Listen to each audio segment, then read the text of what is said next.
ရင်ခုန်စွာနဲ့ unlock your power သင်တန်းပြီးသွားပါပြီ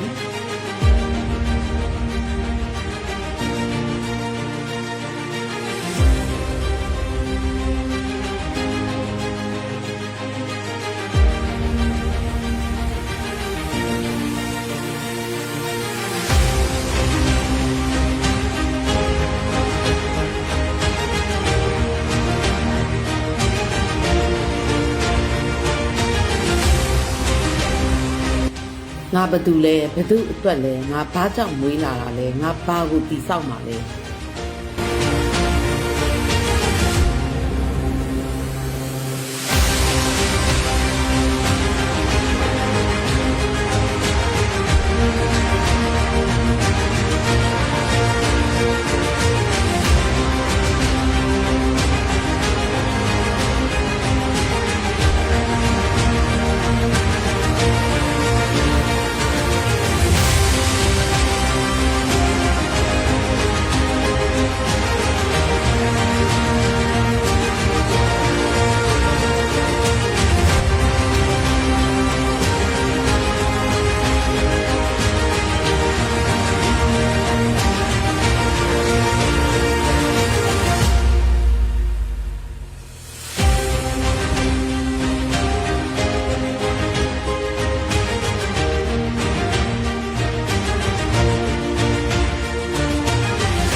စိတ်တွေကိုမထိန်ချုပ်နိုင်တာကတော့မိတ်ဆွေတွေရဲ့စိတ်ထဲမှာကပ်ညှိနေတဲ့ခံစားမှုတွေက